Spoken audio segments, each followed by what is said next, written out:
نحمده ونصلي على رسوله الكريم أما بعد فقد قال تبارك تعالى في القرآن المجيد والفرقان الحميد فأعوذ بالله من الشيطان الرجيم بسم الله الرحمن الرحيم سبحان الذي أسرى بعبده ليلا من المسجد الحرام إلى المسجد الأقصى وقال النبي صلى الله عليه وسلم من أحدث في أمرنا هذا ما ليس منه فورد وقال النبي صلى الله عليه وسلم كل بدعة ضلالة وكل ضلالة في النار صدق اللہ رسولہ النبی الکریم۔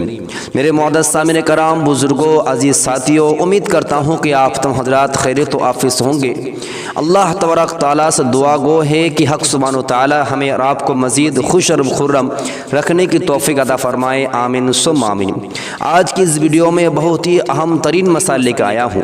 انشاءاللہ اس ویڈیو میں عرض کروں گا کہ ماہ رجب کی 27 تاریخ کی رات کے وقت کون کون سی عبادت کرنی چاہیے، یعنی ہمیں آپ کو معلوم ہے جو معراج کی رات ہے اس معراج کی رات کے وقت کون کون سی عبادت کرنی چاہیے اور کس طرح سے کرنی چاہیے اور کتنے دیر تک کرنی چاہیے، اور ماہ رجب کی 27 تاریخ کی عبادت کی کیا حقیقت ہے اور کیا حیثیت ہے، تمام تفصیلات مختصر انداز میں آپ کے گوش گزر کروں گا۔ امید کرتا ہوں کہ آپ تمام حضرات اس ویڈیو کو مکمل دیکھیے گا۔ جو حضرات نئے آئے ہیں ان سے بار بار ریکویسٹ ہے اس بے باک چینل کو سبسکرائب ضرور کریں اور بیل آئیکن دبانا نہ بھولیں۔ جزاک اللہ خیر واحسن الجزاء۔ میرے معزز سامعین کرام، اللہ تبارک تعالیٰ نے جتنی بھی پیغمبر، جتنی بھی رسول، جتنی بھی نبی بھیجے ہیں، تماموں کو اللہ تبارک تعالیٰ نے معراج نصیب عطا فرمائی ہے۔ تمام پیغمبر معراج ہوئی ہے۔ حضرت آدم علیہ السلام سے لے کر فاخر دو جہاں احمد مصطفیٰ محمد مصطفیٰ صلی اللہ علیہ وسلم ذات مقدس تک جتنے بھی پیغمبر آئے ہیں تماموں کو حق سبحانہ تعالیٰ نے معراج نصیب عطا فرمائی ہے۔ حضرت موسیٰ علیہ السلام دیکھ لیجئے، کوہ طور پر جا کر معراج نصیب ہوئی۔ حضرت یونس علیہ السلام کو دیکھ لیجئے، واقعہ موجود ہے، مچھلی کے پیٹ پہ معراج نصیب ہوئی۔ حضرت ابراہیم علیہ السلام کو آگ کے انگاروں پر معراج نصیب ہوئی۔ حضرت اسماعیل علیہ السلام کو چھوڑے کے نیچے کیا ہوا، معراج نصیب ہوئی۔ اور اسی طرح آخر نامدار تاج مدینہ فخر دو جہاں محمد مصطفیٰ صلی اللہ علیہ وسلم کو جو معراج ہوئی ہے، ان لوگوں سے اعلیٰ معراج ہوئی ہے۔ تمام پیغمبر ہمارے آپ کے پیارے نبی کو چھوڑ کر جتنے بھی پیغمبر دنیا میں آئے ہیں تمام پیغمبر کو حق سبحانہ تعالیٰ نے دنیا میں ہی معراج نصیب فرمائی، دنیا میں ہی معراج ہوئی ہے۔ لیکن جب باری آتی ہے شاہنشاہ بطحا فخر دو جہاں محمد مصطفیٰ جناب صلی اللہ علیہ وسلم کی ذات مقدس کی، تو حق سبحانہ تعالیٰ نے انویشن بھیجتے ہیں، درخواست بھیجتے ہیں۔ اللہ تبارک تعالیٰ ہمارے پیارے محبوب کو بلاتے ہیں کیا آئے اور معراج کرے۔ یہ ہمارے آپ کے کیا ہے، نبی کا شان مرتبہ عظمت کو بتانا مقصود ہے، اور ہمارا اور آپ کا یقین ہے، اس میں کوئی دو رائے نہیں ہے، کوئی شک نہیں ہے، کسی اختلاف نہیں ہے کہ آپ صلی اللہ علیہ وسلم کو معراج نصیب نہیں ہوئی ہے۔ تمام متفق ہیں کہ آپ صلی اللہ علیہ وسلم کو بذات حیات انسان کے جو وجود ہے اس وجود میں اللہ تبارک تعالیٰ نے معراج نصیب عطا فرمائی ہے۔ اس میں کیا ہے، ہمیں اب کس طرح یقین ہوتا ہے اور اس پر ایمان کیوں رکھنا چاہیے؟ کیونکہ اللہ رب العزت کلام پاک میں ارشاد فرماتے ہیں سورہ بنی اسرائیل، سبحان الذی اسری بعبدہ لیلا من المسجد الحرام الی المسجد الاقصی۔ اللہ تبارک ارشاد فرماتے ہیں پاک ہے وہ ذات جس نے اپنے بندے کو مسجد حرام سے لے کر مسجد اقصی تک سیر کرایا۔ اور یہ جو سیر ہے، یہ جو سیر کرنا یعنی وہاں پر معراج نصیب ہونا، یہ بہت ہی قلیل شارٹ ٹائم میں تھا۔ مسجد حرام اور مسجد اقصی کا جو ڈیفرنس ہے، جو تفاوت ہے، جو دوری ہے، کافی دوری ہے۔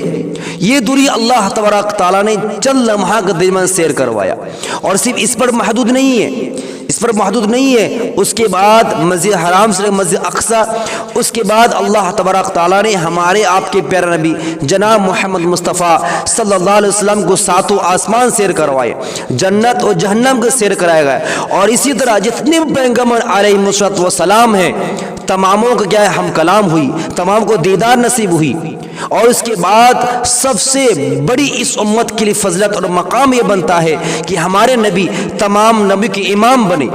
وہاں جا کر اللہ تبارک تعالیٰ نے آپ صلی اللہ علیہ وسلم کو تمام انبیاء کو امام بنائے، اور وہاں پر جا کر امامت فرمائی ہمارے نبی نے۔ سبحان اللہ، کتنی مقام مرتبہ ہے۔ اس کے بعد بس نہیں ہے، اس کے بعد ہمارے نبی کو صلی اللہ علیہ وسلم کو اللہ تبارک تعالیٰ نے اپنا دیدار کروائے، ہم کلام ہوئی، سلام کلام وہاں پر ہوا، اور وہاں پر سلام کلام ہونے کے بعد سب سے بہترین تحفہ، سب سے عظیم ترین تحفہ جو اللہ تبارک تعالیٰ سب سے زیادہ محبوب ہے، نماز گفٹ میں آئی وہاں پر۔ اور اس کے بعد فرمایا گیا، اللہ فرماتے ہیں، یا محبوب آپ میرے لیے کیا لائے ہیں؟ ہمارے نے فرماتے ہیں التحیات للہ والصلوات والطیبات۔ کیا فرماتے ہیں؟ قولی عبادت، فعلی عبادت، بدنی عبادت تمام خالص ولیون اللہ تیرے لیے ہیں۔ سبحان اللہ۔ پھر فرماتے ہیں السلام علیکہ ایھا النبی ورحمۃ اللہ وبرکاتہ۔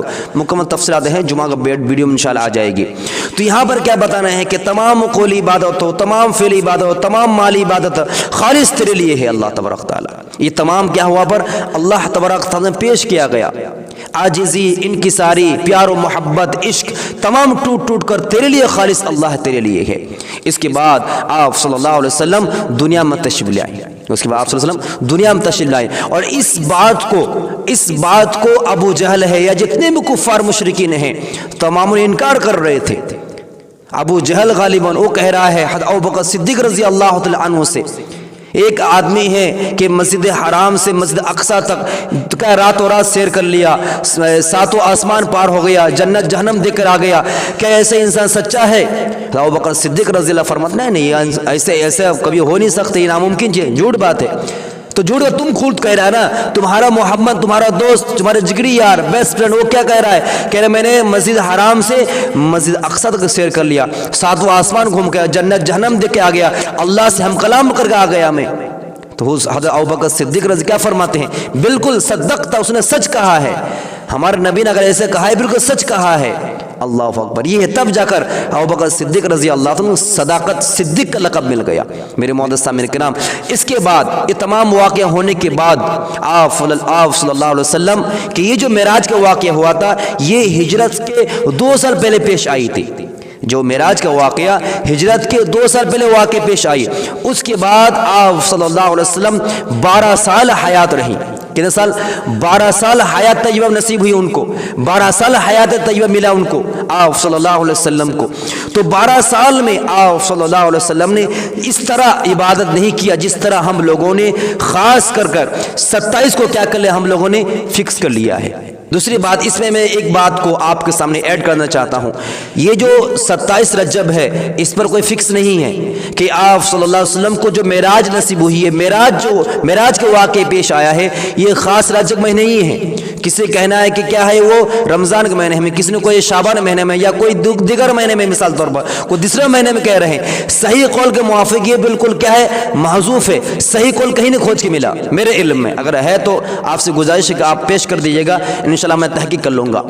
تو اب رہی بات کہ جو حضرات کا کہنا یہ ہے کہ 27 رجب کو معراج کی رات ہے اور اس رات کو عبادت کرنی چاہیے، تو یاد رکھیے آپ صلی اللہ علیہ وسلم 12 سال حیات میں رہے، 12 سال زندگی میں معراج کے بعد واقع ملا۔ ایک بھی ضعیف صحیح حدیث دور کی بات ہے، ایک ضعیف حدیث میں نہیں ہے کہ آپ صلی اللہ علیہ وسلم 27 رجب کی رات کو عبادت کرتے تھے، مسجد کو مزین کرتے تھے، اور کیا ہے ذکر اذکار مشغول ہوتے تھے، یہ کبھی نہیں کیے ہیں۔ اور نہ ہی صحابہ کرام رضی اللہ تعالی علیہ مجمعین اس طرح کوئی عمل صادر ہوا ہے جو آپ صلی اللہ علیہ وسلم معراج میں گئے تھے ہم نماز پڑھیں گے، قرآن پاک تلاوت کریں گے، ذکر اذکار کریں گے اور دیگر عبادت کریں گے۔ تو میرا کہنا یہ ہے کہ عبادت ہم منع نہیں کرتے ہیں، قرآن پاک تلاوت سے منع نہیں ہے، نماز خود پڑھنا منع نہیں ہے، راتوں رات تہجد، قرآن پاک ذکر جو کرنا چاہے کر سکتے ہیں، لیکن خاص کرنا جو حضور صلی اللہ علیہ وسلم اور سابقہ ثابت نہ ہو، جس طرح ہم لوگ آج 27 رجب کو کرتے ہیں، جو رسم اور مخصوص بنا دیے ہیں عبادت کے طور پر اور ذکر اذکار طور پر، یہ کرنا کیا غلط ہے۔ ذکر کرنا منع نہیں ہے، یہ کرنا صحابہ سے ثابت نہیں ہے، تب اگر یہ کیا ہے غلط ہے۔ تو جو چیز رسول اللہ صلی اللہ علیہ وسلم ثابت نہ ہو، صحابہ کرام رضی اللہ تعالی علیہ مجمعین ثابت نہ ہو، وہ تو کیا ہوتا ہے؟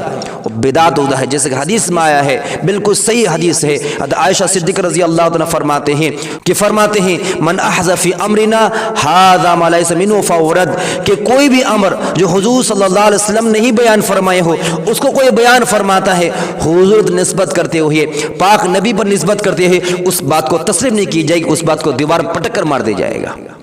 اور اس رات کوئی اگر عبادت کرے گا، خدا کو میں بنتی کرتا ہوں، ریکویسٹ کرتا ہوں، آپ بھی یوں عبادت کریں۔ آپ کو اگر عبادت کا شوق ہے، آپ قرآن پاک تلاوت کریں، آپ ذکر و اذکار کریں، نماز پڑھیں، تہجد پڑھیں، صدقہ خیرات کریں، کوئی مسئلہ نہیں ہے۔ مسجد میں رات وغیرہ بتی جلا کر رکھ دے، کوئی مسئلہ نہیں ہے۔ لیکن جب کوئی چیز خاص کر لیجیے گا اور عبادت کو اس رات کو زیادہ خاص سمجھنا اور اس نیت سے عبادت کرنا، اس نیت سے نماز پڑھنا کہ معراج کی رات ہے، حضور نے معراج گئے تھے، معراج کی نیت سے فضائل کو اعلیٰ سے اعلیٰ مقام سمجھ کر عبادت کرنا، یہ بالکل بدعت ہے۔ اسلام میں نئی کی چیز پیدا کرنا ہے، اور حضور فرماتے ہیں کل بدعت ضلالہ وکل ضلالۃ فی النار، کہ ہر بدعت گمراہی ہے، ہر گمراہی جہنم تک پہنچانے والی ہے۔ تو خیر خلاصہ کلام یہی ہو گیا کہ اللہ تبارک تعالیٰ نے اور پیارے نبی صلی اللہ علیہ وسلم نے اور صحابہ کرام نے اس رات کو کوئی خاص عبادت کے لیے ہمیں آپ کو بالکل نہیں بتایا ہے، اور نہ ہی ہمیں آپ کو تعلیم دی ہے، اور نہ ہمیں آپ کو کسی طرح کوئی حدیث کا سورس ملتا ہے۔ تو ہمیں آپ تمام سے گزارش ہے کہ ماہ رجب کے 27 تاریخ کو کوئی خاص مقصود عبادت نہ کرے، یوں ہی اگر آپ کرنا چاہتے ہیں بالکل کر سکتے ہیں، لیکن معراج کے راز سمجھ کر اور حضور کے فرمان سمجھ کے عبادت کرنا یہ گناہ عمل ہے۔ آپ عبادت کیجیے گا لیکن پھر بھی آپ کو گناہ ملے، کیونکہ اس میں حضور اور صحابہ کرام اور شامل نہیں ہے۔ تو امید کرتا مسئلہ بالکل کلیئر ہو گیا ہے۔ دعا کی درخواست ہے۔ السلام علیکم ورحمۃ اللہ وبرکاتہ۔